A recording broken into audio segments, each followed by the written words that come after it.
Allô? Bonsoir, le grand maître. Yann, comment allez-vous? Bonsoir, mon grand-oncle. Tous mes respects à toi. Comment ça va? Merci, ça va, par Ok. la grâce de Dieu. Dieu merci. Et la petite Dieu famille? merci, tout va bien. Ok. Oui, ça va, Dieu ça va. merci. Merci, merci pour ce beau texte. Mhm. Merci à tous les grands intellectuels de la classe. Mhm. Merci à tous les grands esprits.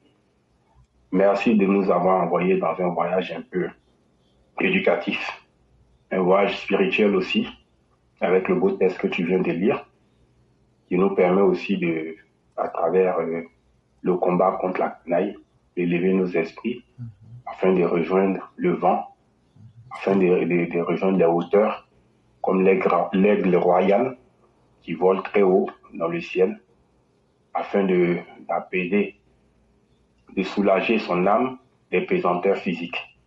Merci beaucoup.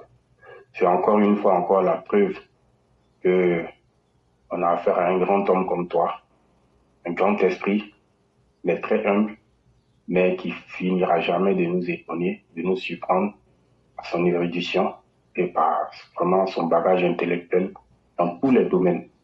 Et franchement, comme on le dit au ghetto, tu es un 10, un vrai 10. C'est pas 10 de gore, hein. Toi, tu es un vrai 10. Merci beaucoup.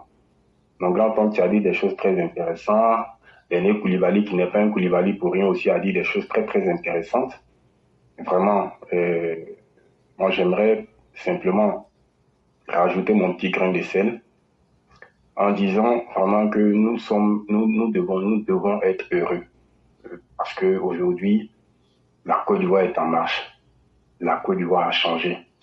La Côte d'Ivoire est en train de vivre. Elle est dans un autre univers aujourd'hui. J'ai vu un jour une vidéo de TikTok où il y a un jeune qui a dit que qui a enlevé la carte de la Côte d'Ivoire pour la mettre en Afrique et en Europe. Parce qu'il dit c'est parce qu'on a des voisins, on a des voisins de l'AES qui croient qu'on est pareil comme eux. C'était drôle, mais il y avait une vérité dedans. Il y avait une vérité dedans. Aujourd'hui, quand on voit ne serait-ce que le fait que Air Côte d'Ivoire a frété un avion au Mali, pour que ces joueurs puissent aller jouer leur match, je ne sais plus c'est où là, mais en Afrique du À Madagascar. à Madagascar. Donc, je Mhm. crois qu'ils vont jouer en Afrique du Sud contre Madagascar, C'est ça. si je ne m'abuse. Mhm. C'est vraiment le signe et vraiment la concrétisation du vrai panafricanisme. Le vrai panafricanisme, c'est pas des slogans creux. Le vrai panafricanisme, c'est pas de manipuler le peuple, de tromper le peuple à travers des discours creux, vides d'essence et sans rien apporter de concret. Ça, je peux dire qu'aujourd'hui, s'il y a un pays, en tout cas, pour ce que je sais, en Afrique de l'Ouest, qui est un pays vraiment panafricain, c'est la Côte d'Ivoire. Voyez-vous, les gens qui ont, les gens qui ont caillassé le bus, qui ont caillassé les caterpillars, qui nous servent à construire nos échangeurs, des gens qui ont caillassé les voitures des forces de l'ordre, qui sont de l'AES. Ces gens-là même qui sont instrumentalisés à travers la propagande vide, creux et bête, qui n'apporte rien de concret à part rajouter de la haine à la haine contre les bienfaiteurs. Aujourd'hui, ces gens-là, aujourd'hui, se retrouvent. Il y en a qui cherchent à rentrer dans leur pays. Il y en a même aujourd'hui qui savent même pas, c'est-à-dire qui se sentent très ridicules et très petits et qui ici pourraient même se transformer même en microbe qui n'est pas visible à l'œil nu, ils allaient le faire. Pourquoi? Parce que leurs dirigeants ne peuvent rien leur apporter à part rajouter de la haine, à part rajouter leur haine à la haine, mais qui n'apportent rien. C'est pour ça que nous devons vraiment prendre conscience de la chance que nous avons à travers le président Ouattara. Nous devons vraiment célébrer ce grand homme-là à chaque fois que nous avons l'occasion. Je te remercie aussi pour hier, pour ton passage sur TikTok. avec toutes nos mères qui étaient présentes, et pour nos chaos aussi qui étaient présents, pour ce combat-là. Parce que nous sommes sur la vérité. C'est un combat digne, c'est un combat noble. Moi, personnellement, bon, chacun a son intuition, chacun a sa vision. Je l'ai dit ici plus d'une fois, le Facebook, tout ça, ça ne m'intéressait pas. Je menais ma petite vie tranquillement dans mon coin. Mais aujourd'hui, là, je suis surpris même de savoir que je suis sur TikTok en train de suivre nos mères, en train de suivre mon grand-oncle. Ça veut dire qu'il y a quelque chose qui se passe en nous qui est plus fort que nous. Il y a cet élan-là de vouloir le bien pour l'autre. Il y a cet élan de vouloir le bien pour la communauté. Il y a cet élan même de vouloir vouloir le bien et nous rendre fiers et nous rendre forts. Donnons juste 4 mandats à notre Père. 4 mandats à notre Père. Et nous n'allons plus reconnaître la Côte d'Ivoire. C'est-à-dire la Côte d'Ivoire sera en Afrique, mais la Côte d'Ivoire sera un pays moderne. Je ne vais pas dire occidentalisé, c'est comme si je faisais un complexe. La Côte d'Ivoire sera le pays le plus moderne d'Afrique. Parce que ce monsieur-là, c'est vraiment un prophète. Au risque de répéter ce que l'aîné vient de dire, c'est vraiment un prophète. Les prophètes, là, c'est pas juste des gens qui sont là pour parler de la spiritualité ou de la religion. Un prophète, c'est quelqu'un qui, à travers son message, à travers ses actions, apporte un plus. C'est-à-dire qui fait des choses que le commun, que les autres ne peuvent pas faire. Donc le président Ouattara, vraiment, si le mot prophète peut être défini comme ça, c'est un prophète. C'est un prophète de l'organisation, c'est un prophète de la méthode, c'est un prophète de la matérialisation de sa politique, c'est un prophète du développement. C'est quelqu'un qui, à travers son impact positif, est en train de changer même les mentalités. C'est les leaders qui changent les mentalités. Parce que le peuple, malheureusement, comporte en son sein des personnes vraiment, comment on dit, les mauvais grains qui gâtent le bon grain. Vous voyez? Mais le leader, vous voyez, même ceux qui sont dans l'AES là, vous voyez, quand il y avait le président, les anciens présidents qui sont partis, Blaise, même avec l'autre Kaboré, ils n'avaient pas cette mentalité-là. Mais pourquoi aujourd'hui ils ont cette mentalité? Ils ont cette mentalité simplement parce que ils ont des leaders qui reflètent à travers leur ignorance, à travers leur incongruité, à travers je sais pas moi, ils ont des comportements de troubadour, ils ont des comportements vraiment enfantins, leur arrogance mal placée. Aujourd'hui, juste ont de l'impact sur leur population. Souvenons-nous, au temps de la refondation, comment est-ce que les gens vivaient? C'était la haine de l'autre, c'était la xénophobie, c'était le rejet de l'autre, c'était surtout des gros tissus de mensonges. Des gros tissus de mensonges. Et ça se disait vraiment refondateur, les bases même de la refondation même n'existaient pas. Donc, des personnes peu sérieuses comme ça ne peuvent rien nous apporter de nouveau. La Côte d'Ivoire, je pense qu'aujourd'hui, a dépassé ce niveau. Donc, ils sont obligés de s'accrocher à des objectifs qu'ils savent qu'ils ne peuvent pas atteindre.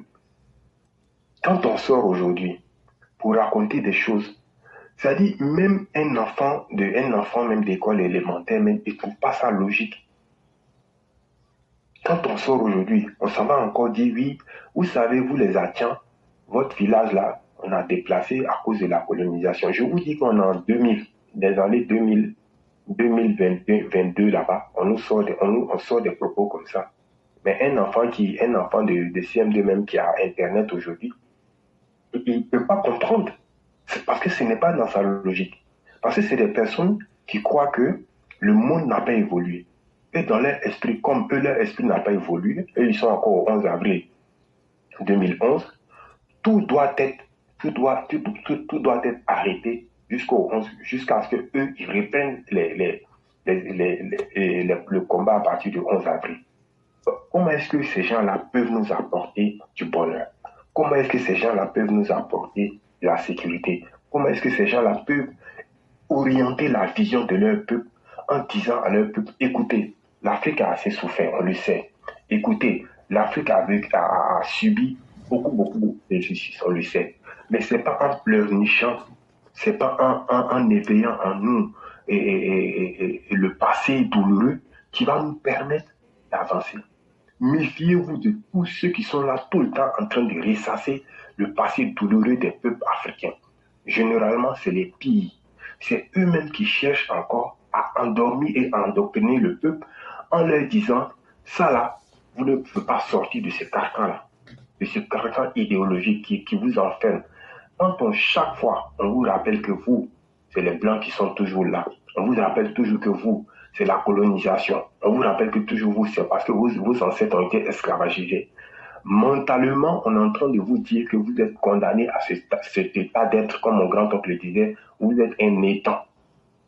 C'est-à-dire qu'il n'y a pas d'évolution. Vous êtes là comme ça, à l'état présent. Vous êtes figé par l'histoire, vous êtes figé par votre passé que vous-même, vous n'avez même pas connu. Mais on est en train de vous, mentalement, vous bloquer. Et ceux qui font ça, c'est ceux-mêmes qui se disent des panafricains. Méfiez-vous de ces gens-là. C'est des gros escrocs, c'est des gros pays, c'est des gros vendeurs d'illusions. C'est des gens qui ne font que vous maintenir dans votre condition, dans votre condition de pauvreté intellectuelle, matérielle, juste pour eux venir être maintenant vos porte-parole, vos maîtres pour remplacer le colon qu'ils prétendent critiquer. C'est subtil, mais c'est très pervers ce qu'ils font. C'est très pervers. Et aujourd'hui, dans la politique ivoirienne, on en a beaucoup. Il y a un là qui dit que lui, il a travaillé dans les banques. C'est son travail, ça. Il est très sournois. Il est très mesquin. Et il ne parle pas, mais il est comme on dit, les souris musaraignes. Il souffle, il te pique. Dès que tu commences à te gratter la partie, il souffle pour t'endormir. Pour te laisser te rendormir. Faisons très attention avec ceux. Moi, j'aimerais dire aujourd'hui, la vie a besoin des canailles. La vie a besoin des canailles, oui. Comme Dieu a besoin du diable pour faire la différence entre le bien et le mal. Heureusement que, avec ces gens-là, on a appris à aimer et à apprécier l'œuvre de notre grand maître, son Excellence, Dr Alassane Ouattara, le grand bâtisseur. Quand aujourd'hui on est en Côte d'Ivoire, on ne peut qu'être fier de voir la transformation du pays. Quand vous faites 2-3 mois que vous venez, quand vous retournez, vous êtes tout le temps surpris. Et tu sens même que ça ne s'arrête pas que dans une certaine catégorie des classes sociales. C'est dans toutes les classes. On sent les choses qui bougent. On sent l'envie de se battre. Et je vais vous dire aujourd'hui, la Côte d'Ivoire est remplie de personnes qui viennent chercher leur pain. La dernière fois, j'étais en train de me renseigner. Je demande à quelqu'un, la personne me répond en anglais. I don't understand. I am a stranger, comme ça il m'a dit. Il dit, d'accord. C'était un Nigérian. Et ça c'est vraiment des signaux comme ça qui montrent que le pays qui fait bon vivre. Et moi, je pense qu'aujourd'hui, nous devons tous militer vers cela, encourager les gens. Maintenant, quant à comment il s'appelle, aux opposants qui n'ont pas d'autre solution que d'essayer de passer par le violent, je pense qu'avec les lois qui sont en train d'être modifiées, je pense que vraiment cette fois-ci, il va falloir qu'on arrête les arrangements politiques qui n'ont fait que du mal aux populations, qui n'ont fait que du tort aux pauvres et qui n'ont fait que du tort qui n'ont fait que des victimes. Toujours dans la classe la plus basse de la population. Il faut que chacun arrive à un certain moment donné, assume sa part de responsabilité, parce que la Côte d'Ivoire n'a plus besoin de ça. Le pays que nous aimons tous, le président que nous aimons tous, là, il n'a plus besoin de ça. Maintenant, c'est aussi à nos responsables politiques d'assumer leur part de responsabilité pour éviter la chienlit. Il y a des gens qui ont des comportements antisociaux dans la politique ivoirienne, mais ils le font exprès, parce qu'ils ne peuvent, quand le pays est bien organisé, quand le pays est bien ordonné dans la discipline, ils ne peuvent pas s'en sortir. Ils ne peuvent pas s'en sortir. Regardez l'avènement de ces personnes-là en politique depuis 1990. Ça a été le chaos, ça a été la chienlit, ça a été vraiment l'éducation qu'on avait reçue au temps de Fauboigny, avec le salut, la béganesse les lundis et les samedis, avec le bleu blanc qu'on portait, avec la cravate qu'on portait les samedis. Tout ça a été balayé. On est rentré dans la vulgarité, on est rentré dans la bassesse, on est rentré dans des comportements déviationnistes. Et tout ça pourquoi? Parce qu'il y a des gens qui sont venus, des antisociaux, des anarchistes, qui se plaisent, quelqu'un même qui se plaît dans la violence et dans le désordre, c'est-à-dire lui-même dans sa tête là, c'est le désordre et la violence. Il ne connaît que ça. Bon, comment des gens comme ça peuvent inspirer une jeunesse vers l'ordre? Ce n'est pas possible. Parce qu'à travers leur gouvernance, on a vu que ces personnes-là ne pouvaient rien nous apporter à part ce qui était dans leur esprit, dans leur conscience, c'est-à-dire la violence. Regardez même leurs rejetons. Regardez leurs rejetons. Si ce n'est pas les artistes 125, ils sont passés maintenant là des grands criminels reconnus partout en Afrique. Avec des grands féticheurs, des grands adorateurs, des grands idolâtres. Avec et puis ils sont conseillers sorciers et différents chefs d'État dans la sous-région. Il n'y a que ça. Leurs noms sont cités dans les grands procès, même à côté de nous au Guinée. Bon, des gens comme ça. Si jamais ceux-là ils prennent le pouvoir, mais comment est-ce que le pays sera? C'est-à-dire ça sera des sacrifices, des immolations humaines dans chaque grand carrefour. Comme on a vu avec les gens de la refondation, des statues planquées partout. Avant même, il n'y a pas de route. Toi-même, tu dis qu'il n'y a pas de route. Mais une petite route qui était là aussi, tu t'en mets statues dedans. Bon, voyez un peu comment c'est absurde et c'est bête. Et ça, là, les Blancs, ils sont assis chez eux. Nous, mais regardez-moi ces zozos-là. Et c'est à ceux-là, ils vont finir de faire ça quand pour dire qu'ils vont nous rattraper. Pourquoi le président Ouattara est combattu? Le président Ouattara est combattu simplement parce qu'il a compris les enjeux du monde. Il sait comment le monde fonctionne. Il sait comment impacter, comment mener sa politique pour avoir des impacts positifs sur sa population.